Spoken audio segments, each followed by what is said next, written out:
은혜 받으신 하나님 말씀은 시편 7편 11절 12절입니다. 자, 시작. 하나님은 의로우신 재판장이시며 매일 분노하시는 하나님이신지로다. 사람이 회개치 아니하면 저가 그 칼을 가르시며 그 활을 이미 당기어 예비하셨도다. 아멘. 그 다음에 사도행전 2장에서 보시겠습니다. 사도행전 2장 37절에서 42절까지요. 자, 37절부터 시작.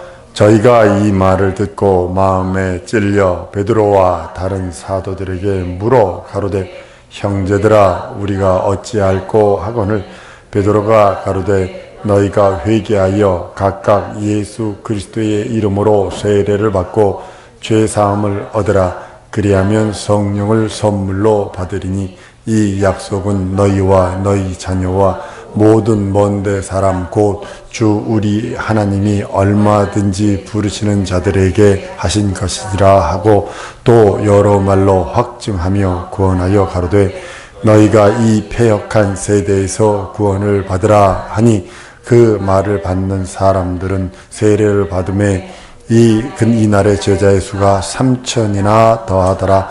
저희가 사도의 가르침을 받아 서로 교제하며 떡대며 기도하기를 전혀 힘쓰니라.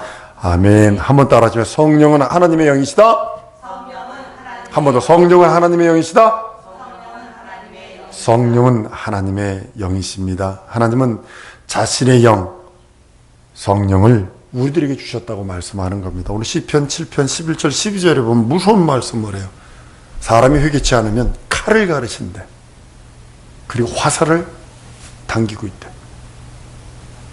무서운 소리입니다. 이거 농담으로 받으면 안 됩니다. 한번 따라합니다. 회개하자. 회개치 않으면 절망입니다. 우리는 예수의 보혈로 정결하게 된 사람들이에요. 근데 다시 죄가 묻었어. 빨리 닦으라는 거예요.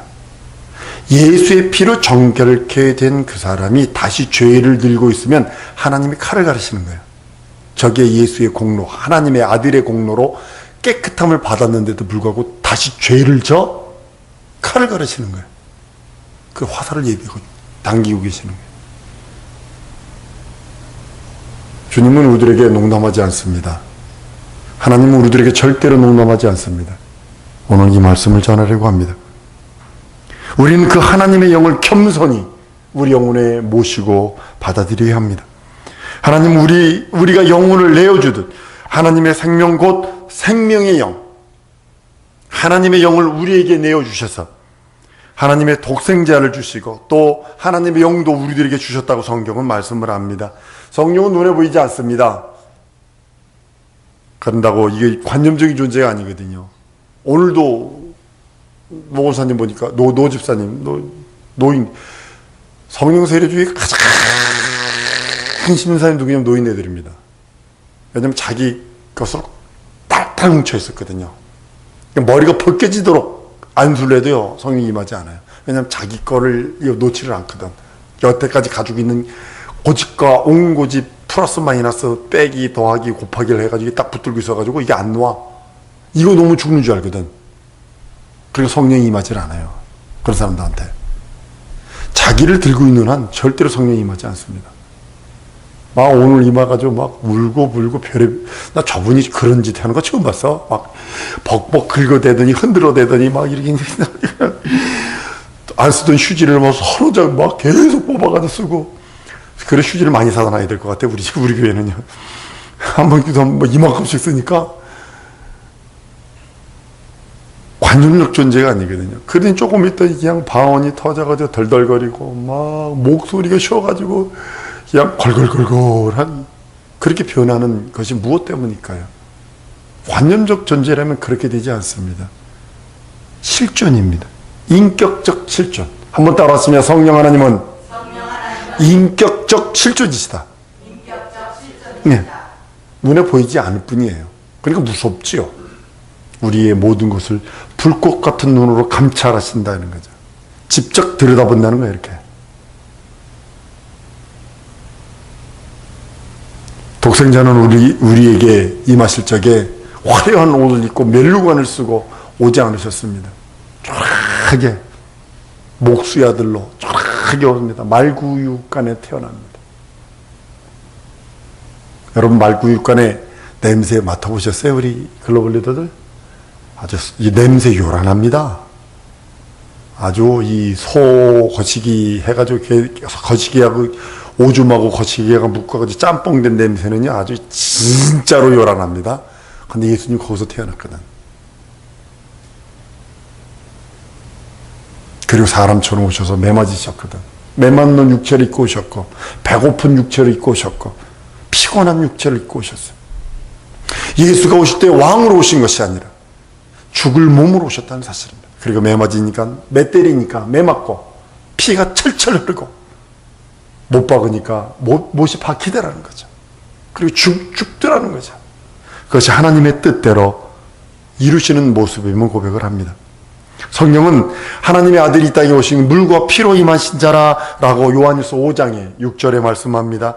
7절 8절에는 그 말씀이 육신으로 오셨는데 하나님의 아들 물과 피와 성령, 증거하시는 이가 성령이신데 이 셋이 합하여 하나라고 성경은 말씀을 합니다. 하나님께서 우리에게 아들을 주시고 하나님은 우리에게 물과 피로 임하신 자를 은혜로 내어주시며 물과 피로 임하신 자를 영접하는 것이 영생이며 영접하는 자에게 생명을 누리고 영접하는 자에게 능력과 이적이 있다라고 성경은 말씀하고 있는 겁니다. 우리는 그 피로 과거의 모든 죄에서 깨끗함을 받습니다. 부활하신 그 예수 그리스도를 믿음으로 영생에 들어갈 능력과 이적을 얻습니다. 그 피로 죄 씻음을 받아 거저로 주시는 은혜에, 거저 주시는 은총 속에 우리는 동승하는 것뿐입니다. 믿기만 하면 되는 겁니다. 많은 이들이 영생의 그 생수, 생명수라 그러니까 어서 영생수 그러면 예수 믿으면 어디서 생수가 나오는 줄 압니다. 한번 따라합니다. 영생의 생수는 하나님의 말씀이다. 내 영혼, 자기 영혼의 영생의 생수는 하나님의 말씀뿐이 없습니다. 근데 다른 걸 찾아요. 그거 말고요. 내가 어떻게 해서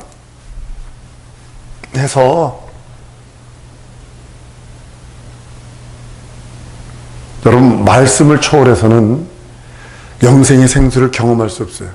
수가성 여인이 예수와 얘기합니다. 내게 물 주어, 생명수를 주어. 예수를 만나면서 그가 얘기를 합니다. 네 남편 데려와 했을 때 그때나 깨닫고 맞다 들어옵니다. 예수께서 하신 말씀이 우리 여러분들이 죄 용서받은 건 깨끗함 받은 것도 보혈을 예수께서 흘리신 그 보혈로 우리 죄 용서받은 거저 주신 것이고 부활하신 몸으로 영생의 그 이르는 생수도 거저 주신 겁니다. 그래서 은혜 받은 거예요. 그래서 우리는 은혜를 초월할 수 없어요. 하나님의 은혜, 예수 그리스도 살찌고 피 흘린 공로의 그 은혜를 초월해서는 도무지 아무런 체험도 할 수 없어요. 요즘 세상에 무당들도 자기 신을 체험한다고 난리인데 기독교에는 하나님을 체험하려 하지 않아. 이게 타락이죠. 심각한 타락이죠. 하나님께서 베푸신 피의 은혜는 그것이 우리 영혼과 육체 엄청난 체험을 주는 겁니다. 체험해야 합니다. 만나야 합니다. 그가 베푸신 부활은 우리에게 영원한 양식이 되는 겁니다. 그 부활의 양식으로 말미암아 피 흘려 주셔서 피 흘려 죽으시고 부활로 말미암아 그것이 양식이 돼서 천국길까지 가는 겁니다. 하나님은 죄사함 받은 우리를 그냥 내버려 두지 않습니다. 성령까지 보내주십니다. 아들을 자기의 그 영원한 의이신 아들을 보여주시며 아들을 속죄물을 내어주시며 우리들에게 구원의 길, 영생의 길을 베풀어 주십니다. 예수는 자기의 임무를 끝낸 다음에 하늘 보좌에 앉으십니다. 우리를 고와 같이 내버려 두지 아니하시고 다시 하나님의 영을 우리에게 주셔서 비로소 임마누엘 완성되는 겁니다. 임마누엘이 완성되는 겁니다.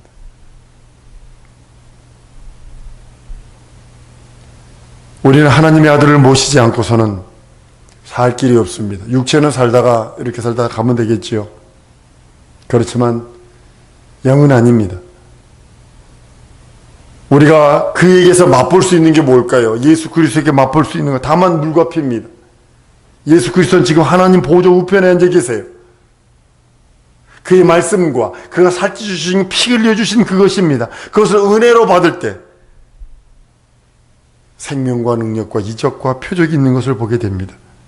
우리는 하나님이 그 아들을 모셔서 성령이 임한 것처럼 예수 그리스도를 우리가 믿어서 성령이 내 영혼 속에 모셔야 됩니다. 하나님은 아들을 보내셔서 우리에게 물과 피를 주신 것 같이 아들은 성령을 보내셔서 우리 영혼 속에 거하심으로써 우리 인격과 지정의와 진선미를 지도하기를 원하신다고 성경은 말씀하고 있는 겁니다. 성령의 감동이 만약에 많은 사람들이 어떤 감화력으로 생각을 합니다. 성경은 그렇게 말하고 있지 않습니다. 우리 속에서 우리 인격이 완전히 지배하고 우리 인격을 다스리고 우리 인격을 그의 인격이 드러나는 것이 성령이 감동이십니다. 성경은 들은 자가 의인이 아니에요. 하나님의 말씀을 들은 자가 의인이 아니에요. 많은 사람들이 교회 와서 말씀 듣습니다. 테이프로 말씀 듣습니다. 그걸 의인이라 하지 않습니다. 그 말씀을 듣고 순종하는 자가 의인이라고 야고보서 1장 22절 이하의 말씀을 합니다.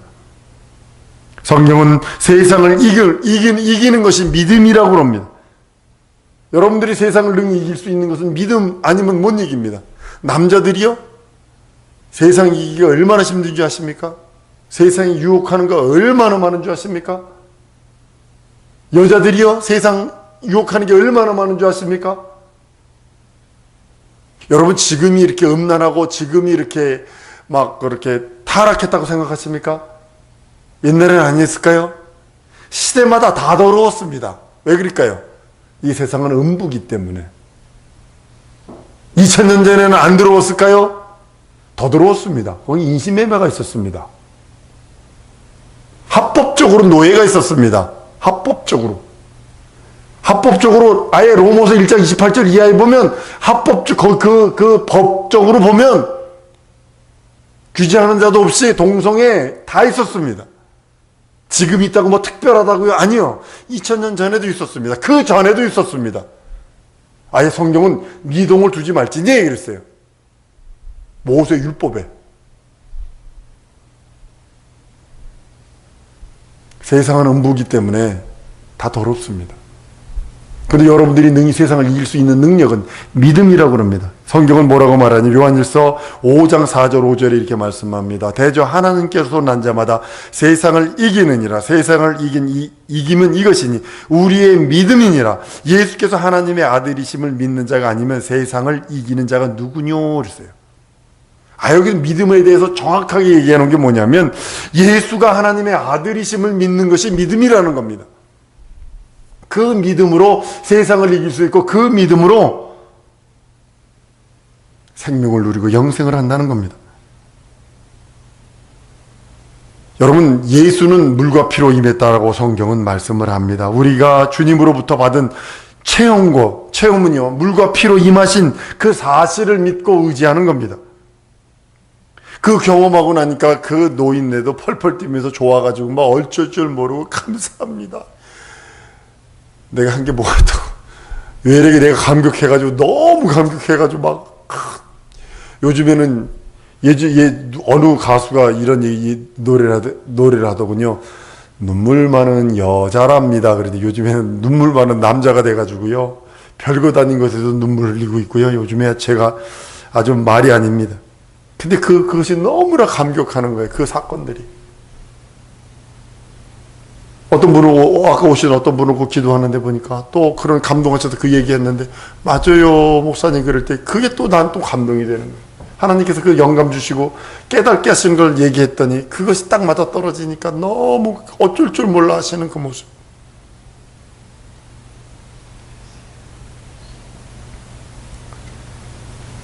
증거가 없는 자에게는 생명이 없는 거 여러분 아십니까? 한번 따라하십니다. 성령의 증거함을 받으리라.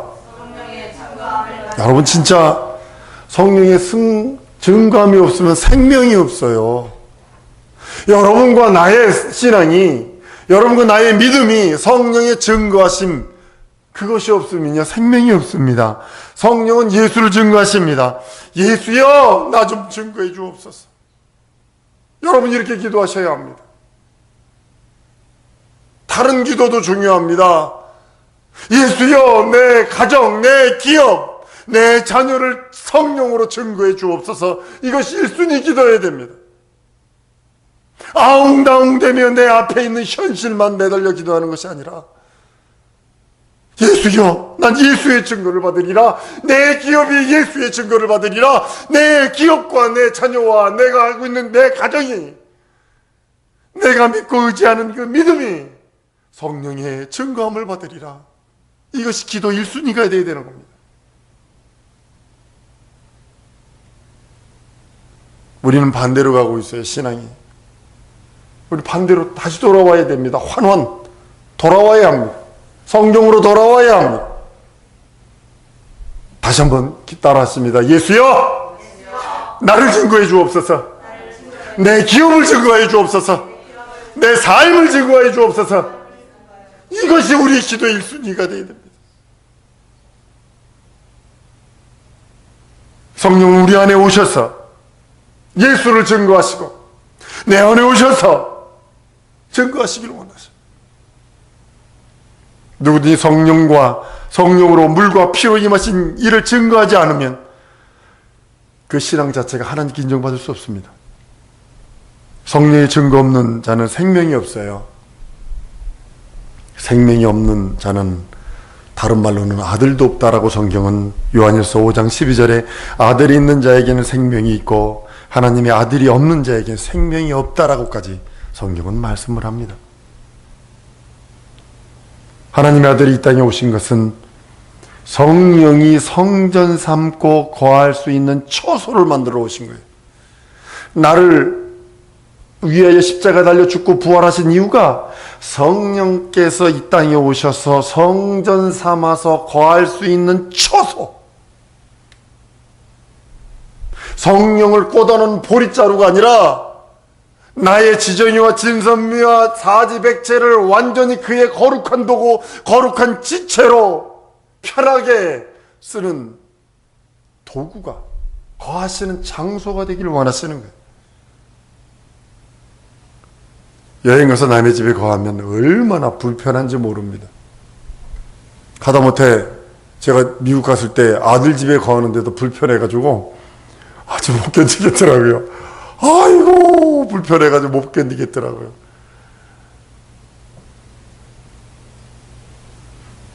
근데 성령님을 손님 맞으듯이 대하니까 문제가 되는 거죠.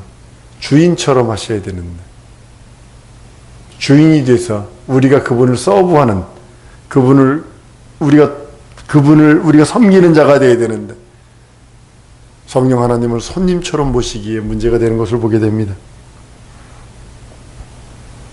하나님의 영이 우리 안에 있어야 우리도 하나님처럼 영생할 수 있는데, 하나님의 생명으로 영생하는 건데, 하나님의 아들이 물과 피로 임하셔서 과거에 우리의 죄를 진멸하시고 영생을 얻게 하시고 거룩하게 하신 후에 성령께서 오셔서 우리 안에 거하시는 겁니다.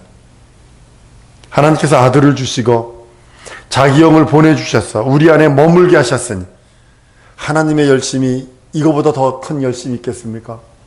죄진 자에게 가까이 찾아오십니다.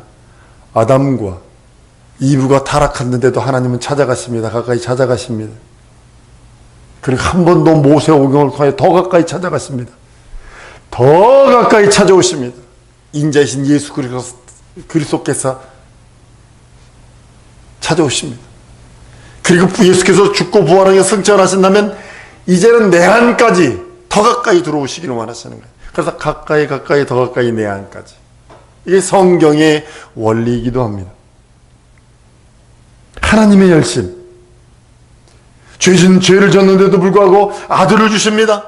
아들을 주셔서 아들을 보내주시고 끝내는 것이 아니라 성령을 보내셔서 우리 안까지 들어오셔서 우리가 그리스도 예수의 그 길, 예수로 말미암아 거룩하고 예수로 말미암아 신령한 삶을 살다가 주 앞에 오시기까지 원하시는 그 하나님의 열심이 있다고 성경은 고린도서 1장에 말씀합니다. 11장 2절에 내가 하나님의 열심으로 너희를 위하여 열심을 내노니 그랬어요.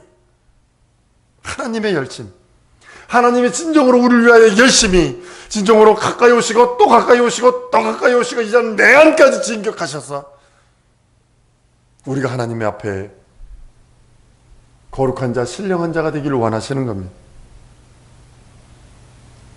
2절 후반절에 이렇게 말씀합니다. 너희를 위하여 열심을 내노니 내가 너희를 정결한 처녀로 한 남편인 그리스도에게 드리려 중요함이라. 독생자를 주셔서 그 아들을 죽는 일까지도 묵묵히 지켜보시던 그분이 그 일을 다 마치신 다음에 하늘 보좌에 앉게 하십니다. 그리고 자기 영을 보내셔서 영원토록 우리와 함께. 이게 하나님의 열심입니다. 이것이 그 큰 사랑입니다. 자기 사랑을 확증하시는 그 큰 사랑이기도 합니다. 우린 각각 회개해야 합니다. 예수 이름으로 세례받고 죄사함 받아 성령까지 받은 사람들입니다. 성령을 받지 못한 것은 결국 죄가 있다는 말도 됩니다. 성령은 죄 있는 자들에겐 결단코 임하지 않습니다. 예수께서 성령을 받을 만한 신앙을 갖도록 십자가에서 피 흘리시고 살찢고 피 흘려주셔서 우리를 위하여 죽고 부활하십니다. 구약시의 사람들은 신앙심은 가졌어요. 그들의 신앙의 양심은 뭐냐면 모세 율법을 모실 수 있는, 그것도 마음으로 모시는 것이 아니라 그냥 육체의 예법만 되어 모세 율법을 들고 있는 그런 현상입니다. 그것이 모세 율법의 신앙 양심입니다. 육체의 예법만 됨이라라고 히브리서에 말씀을 합니다. 그러나 오늘 그리스도인의 성도들의 신앙 양심은 뭐냐면 성령이 모실 수 있는 심령, 이것이 성도의 신앙 양심입니다. 여러분과 나의 신앙 양심은 성령을 모셔서 성령의 은사가 풀풀풀 나도록 하는 겁니다. 어디 가서도 한국 사람은 된장 맛을 알고 김치찌개 맛을 압니다. 여러분 혹시 오랫동안 외국에서 막 이랬다가 우리 예전에 TH만은 교수님께서 그러시더라고요. 이분이 누구하고 결혼했냐면 희한하게 아랍 여자하고 결혼을 했어요. 유학원 아랍 여자하고 결혼했는데 이건 불가능한 일입니다. 모슬림이잖아요. 아랍은 전부 다. 근데 아랍 여자하고 어떻게 결혼해서 신학교 한국 목사님인데 이분이 일주일에 한 번 강의를 오세요. 그러면 김치를 막 이만큼씩, 아내가 아랍 여자들이 김치를 못 먹고 김치찌개를 안 해. 그럼 막 김치찌개를 끓여주면 막 목사님이 막 입에 끼 걸려가지고 막 어쩔 줄 몰라고 막 그래. 그러면 모시고 나가가지고 햄버거 막 안 먹을래? 그럼 김치찌개 드리래. 그렇게 먹자래. 이거 환장하는 거예요. 한국 음식에. 그러니까 아내가 그걸 못 해주니까 남편은 그거 해달라는 소리를 못 하는 거야. 그러니까 아내가 이쁘니까 그걸 해달라는 소리를 못 해. 그러니까 나가가지고 기껏 먹어야 그 아랍 사람들 먹는 그거 똘띠아에다가 뭐 이렇게 이렇게 먹는 거라고. 그러니까 그 못 견디는 거야. 그러니까 김치찌개 막 그냥 너무 막 칼칼해가지고 맵다 그러면 땀 뻘뻘 흘려가면서 그걸 드시고도 잘 먹었다 그런다고요. 하나님께서 우리들을 위해서 그렇게 열심을 내세요. 그 맛. 신앙 양심, 그 신앙 양심이거든요. 어디 가서도 자기가 자기의 것을 해요. 여러분 어느 정도까지 회개해야 될까요? 많은 사람이 회개는 자기 기준에다 맞춥니다. 근데 전 회개의 기준을 그분의 기준에다 맞춰야 된다고 봅니다. 그분의 기준. 성령이 임하실 때까지입니다. 회개에서 성령이 임하셨다면 그 다음에는요, 유지해야죠. 은사가 임해야 되죠. 제가 같이 신앙생활하던 사람들 중에 성령 임하고 방언도 임하고 그랬는데 유지 못해서 다시 타락해서 더 악해진 사람도 많이 발견을 합니다.